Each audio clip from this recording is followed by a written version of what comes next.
Oke, baik anak-anakku semuanya.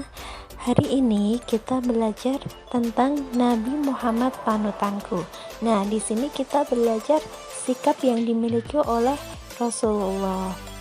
Yang pertama yaitu sikap percaya diri, yang kedua sikap mandiri. Nah, hari ini kita belajar satu sikap terlebih dahulu yaitu sikap percaya diri. Apa tuh itu percaya diri? Percaya diri itu yakin akan kemampuan yang kita miliki. Nah, itu percaya diri. Nabi Muhammad diutus Allah ke dunia ini untuk apa toh?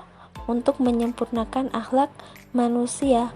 Nah, Nabi Muhammad itu berpesan kepada kita agar hari ini itu lebih baik daripada hari kemarin. Jikalau hari ini lebih baik dari hari kemarin, maka kita tergolong orang yang beruntung. Tetapi jika hari ini itu lebih buruk atau lebih jelek amalnya daripada hari kemarin, maka kita tergolong orang yang celaka. Karena apa? Bukannya amal kita malah meningkat, tapi malah menurun. Kemudian jikalau hari ini itu sama saja dengan hari kemarin, kita tergolong manusia yang rugi. Karena apa? Karena amal kita itu tidak nambah-nambah. Nah, kita stagnan di situ aja, nggak mau nambah, nggak mau usaha, nggak mau jadi lebih baik. Nah, kita itu rugi, udah rugi waktu. Nah, seperti itu ya. Karena dengan iman yang kuat, Nabi Muhammad itu selalu percaya diri dalam apa saja, dalam melakukan dakwahnya, menyebarkan ajaran Allah, melaksanakan tugasnya. Nah, itu padahal ketika itu Nabi Muhammad itu ketika berdakwah selalu dihalangi oleh kaum kafir Quraisy, bahkan dengan dilempari kotoran, dengan kerikil, batu. Nah, itu tapi Rasulullah itu tetap percaya diri, pasti aku bisa melewati rintangan itu. Nah, itu sikap percaya dirinya Rasulullah.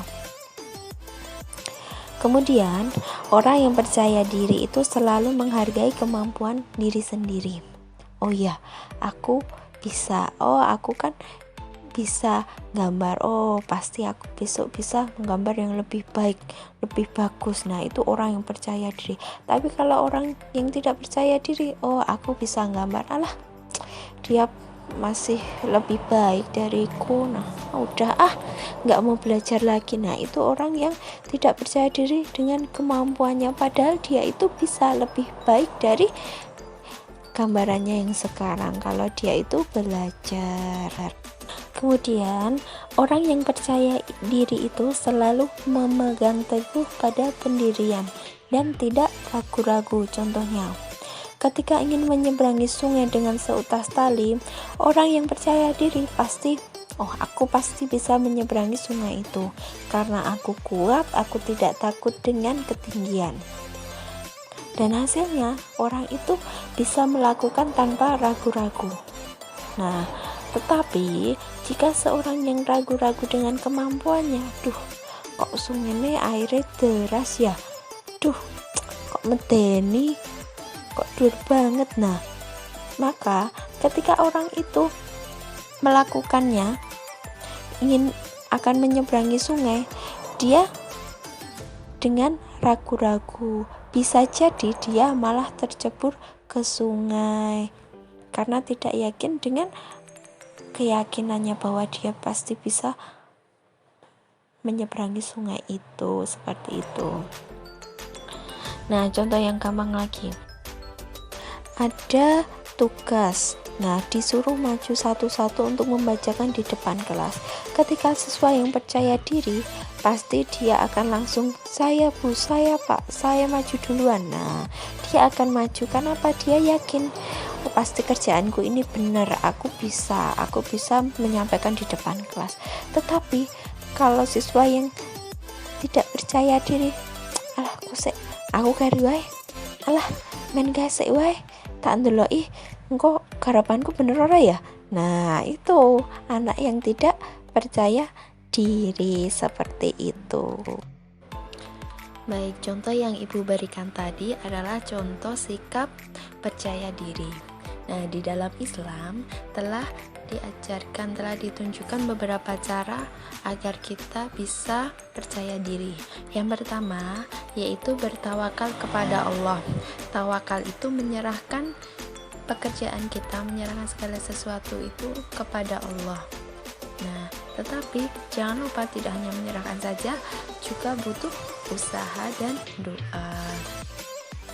Di dalam surat Ali Imran ayat 159 dikatakan bahwa jika kita membulatkan tekad, maka bertawakallah kepada Allah. Sungguh Allah mencintai orang-orang yang bertawakal.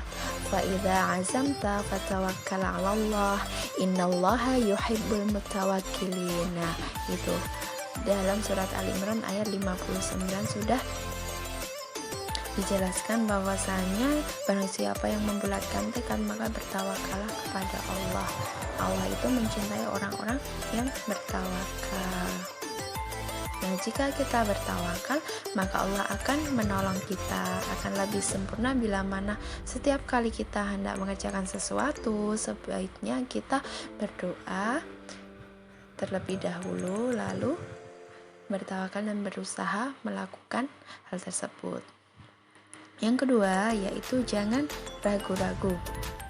Kita dianjurkan untuk selalu mengerjakan segala sesuatu dengan sungguh-sungguh tanpa ragu. Salah satu cara agar kita tidak ragu adalah mengenali diri sendiri sebelum mengerjakan sesuatu. Apakah kita benar-benar mampu mengerjakannya, apakah tidak? Nah, kita dianjurkan untuk selalu bertanya pada diri kita sendiri seperti itu. Apakah kita mampu? Apakah waktunya cukup? Apakah ada halangan? Apakah kita bisa menyelesaikan, bisa mengatasi halangan tersebut? Jika kita bisa menjawab itu, kita mampu karena kita punya kemampuan, kita punya waktu yang cukup, kita bisa mengatasi halangan itu. Nah, maka kita akan memiliki kepercayaan diri. Berbeda halnya jika kita tidak yakin akan kemampuan diri, akan tetapi kita tetap melakukannya, kemungkinan kita akan melakukannya dengan penuh keraguan dan takut pada diri sendiri. Jika seorang mengerjakan sesuatu dengan diliputi keraguan, dengan rasa takut, besar kemungkinan akan gagal dalam pekerjaan itu. Seperti itu ya. Cara yang ketiga yaitu jangan malu dalam mengerjakan kebaikan. Ada kalanya sebelum kita mengerjakan sesuatu, kita dihantui oleh perasaan ragu dan malu, sehingga tanpa kita sadari, waktu yang tersedia, waktu yang tersisa itu habis oleh perasaan ragu dan malu.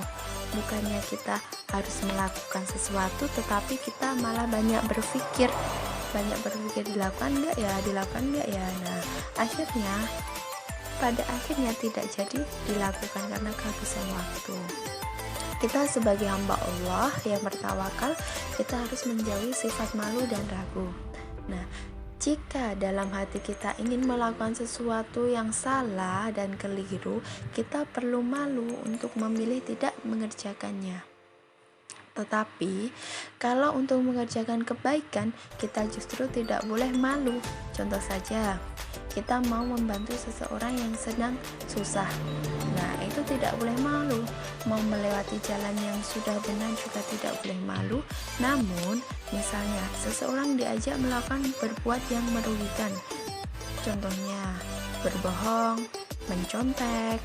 Nah, ketika ulangan, kamu nanti nyontek itu loh, itu pinter. Nah, nanti jawaban pasti benar. Nah, ketika kita diajak seperti itu, maka kita harus malu dan melakukannya seperti itu. Lalu melakukan maksiat atau perbuatan tidak terpuji itu awal bagi kebiasaan seseorang yang berakhlak mulia. Jadi, jika tiba waktu sholat, seorang tidak boleh malu melaksanakannya. Ketika sudah mendengar azan, panggilan sholat, maka kita segera ambil air wudhu dan melaksanakan. Pas mikir-mikir, alah kosek lagi jam rolas, alah kosek lagi jam siji. Nah itu ya. Terus jika seseorang disuruh berpidato, naik ke panggung atau maju ke depan kelas dan ia mampu melakukannya, ia tidak boleh menolaknya. Ia harus percaya diri, tidak boleh ragu-ragu, dan tidak boleh malu dalam semua kebaikan. Jika kita memiliki rasa itu, memiliki sifat tidak malu mengerjakan kebaikan, maka akan muncullah rasa kepercayaan diri pada diri kita. Seperti itu, Bu.